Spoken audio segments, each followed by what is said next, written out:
আসসালামু আলাইকুম রহমতুল্লাহি ওয়া বারাকাতুহু। আলহামদুলিল্লাহ ওয়াসসালাতু ওয়াসসালামু আলা রাসূলিল্লাহ ওয়া বাদ। সুপ্রিয় দর্শক শ্রোতা ভাই বোন, আজকের ভিডিওতে আমরা জানব রমজানের প্রস্তুতি সম্পর্কে। প্রিয় দর্শক শ্রোতা ভাই বোন, আমাদের সামনে রমজান আগত, আর কিছুদিন পরে আমাদের সামনে রমজান চলে আসবে ইনশাআল্লাহ বিইজনিল্লাহ। তো রমজান আসার পূর্বে আমরা কি কি প্রস্তুতি গ্রহণ করতে পারি? এক নাম্বার, আমরা তওবা ইস্তিগফারের মাধ্যমে আমাদের দিলটাকে পরিষ্কার পরিচ্ছন্ন করে নিই।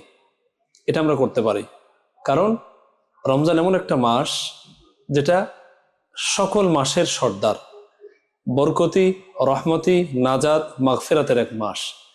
এ মাসে আমরা যেন সর্বোচ্চ আল্লাহ তাআলার সন্তুষ্টি অর্জন করতে পারি, মুত্তাকি হতে পারি, এজন্য আগে থেকেই নিজেকে তৈরি করে নেওয়া এবং নিজের দিলটাকে পরিষ্কার করে নেওয়া, এবং গুনাহের যে কালিমা আমাদের দিলের মধ্যে আছে এটি যেন একেবারে পরিষ্কার পরিচ্ছন্ন হয়ে যায়। এজন্য শুরুতেই আমাদের তওবা করে নেওয়া, ইস্তেগফার করা আল্লাহ তাআলার কাছে। রাসূলুল্লাহ সাল্লাল্লাহু আলাইহি ওয়াসাল্লাম বলেন, ইন্নী লা আস্তাগফিরুল্লাহ আযজা ওয়া জাল্লা ওয়া আতুবু ইলাইহি কুল্লা ইয়াউমিন মিআতা মাররা।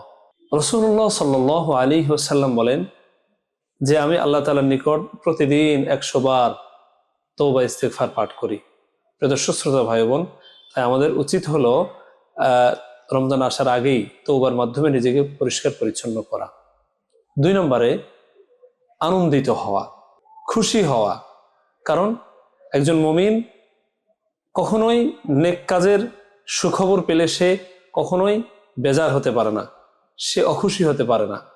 কারণ মুমিন সবসময় এটাই চায় যে কোনো নেক আমল সে যেন করতে পারে, কোনো ভালো কাজ যেন সে করতে পারে, আরো বেশির থেকে বেশি আল্লাহ তাআলার নেয়ামত সে যেন অর্জন করতে পারে, এটি মুমিন চায়।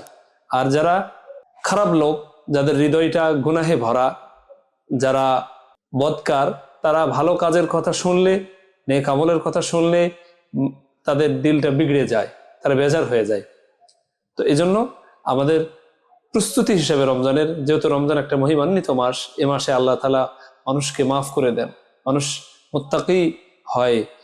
এ মাস কোরআন নাজিলের মাস, এ মাস শ্রেষ্ঠ মাস। এ কারণেই আমাদের উচিত হলো এরকম একটা মহিমান্বিত মাস যেহেতু আমাদের সামনে আসতেছে, এই জন্য খুশি প্রকাশ করা।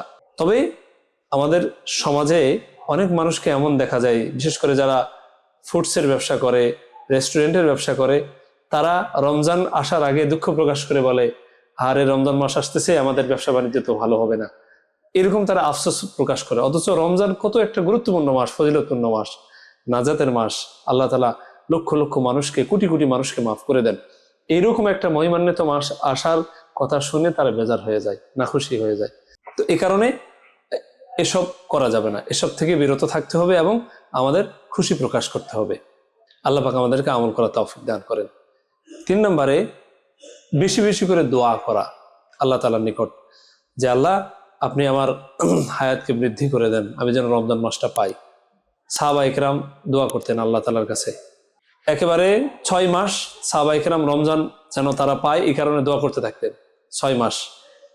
আবার রমজানের পরে বাকি 5 মাস তারা যেন তাদের এই রমজানের আমলগুলি কবুল হয়, এজন্য দোয়া করতেন তারা। এটা একবারে সহি কওল দ্বারা প্রমাণিত, সাহাবী থেকে প্রমাণিত। তো এজন্য আমাদের উচিত হলো রমজান কে গ্রহণ করার জন্য আল্লাহর কাছে বেশি বেশি করে দোয়া করা, যে আল্লাহ আপনি আমার হায়াতকে বাড়িয়ে দিন। আল্লাহুম্মা বারিক লানা ফি রজব ওয়া শাবান ওয়া বাল্লিগনা রমাদান। আল্লাহ আপনি শাবান এবং রজব মাসে বারাকাত দান করেন এবং আমার হায়াতকে রমজান পর্যন্ত আপনি পৌঁছে দিন। এভাবে আল্লাহ তাআলার নিকট দোয়া করা। 4 নাম্বার, আমাদের বিগত রমজানের যে রোজাগুলো কাজা রয়ে গিয়েছে, এই রোজাগুলোকে আদায় করে নেওয়া। কারণ সামনে রমজান আসলো, এই রমজানেও যদি আমার কিছু কাজা হয়ে যায়, তাহলে দেখা যাবে এভাবে জমা হতে হতে অনেকগুলি হয়ে যাবে।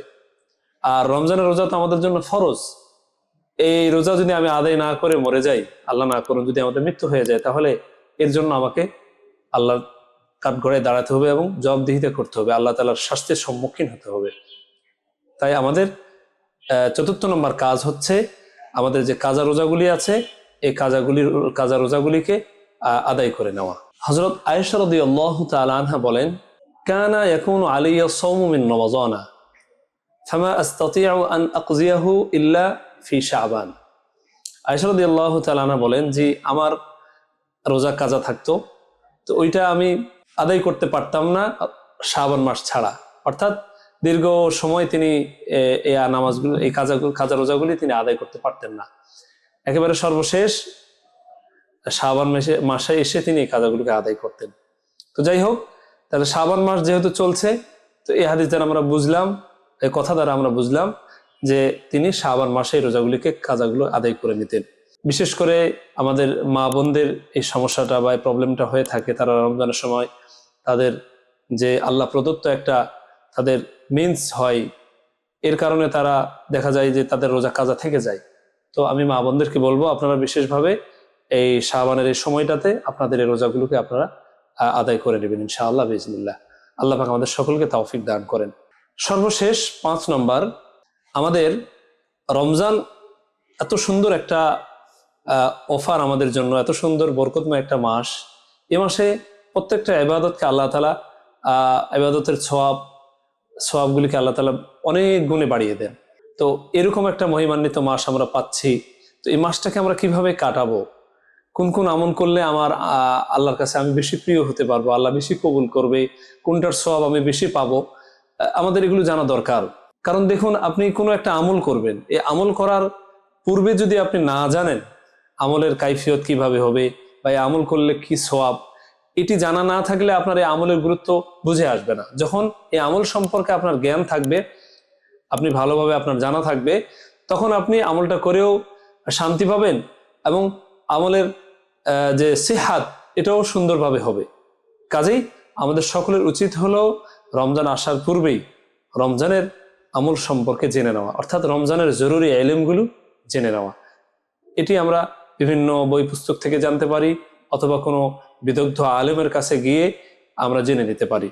আল্লাহ পাক আমাদের সকলকে রমজানুল মুবারক মাসের পরিপূর্ণ প্রস্তুতি গ্রহণ করার তৌফিক দান করেন এবং আল্লাহ পাক রব্বুল আলামিন আমাদের সকলকে রমজান পর্যন্ত যেন আমাদের হায়াত বৃদ্ধি হয়ে যায়, আল্লাহ যেন আমাদের হায়াতকে বৃদ্ধি করে দেন, সেই দোয়া করি। আল্লাহ পাক আমাদের সকলকে তৌফিক দান করেন। ওয়া আখিরু দাওয়ানা আলহামদুলিল্লাহি রাব্বিল আলামিন। আসসালামু আলাইকুম ওয়া রাহমাতুল্লাহি ওয়া বারাকাতুহু।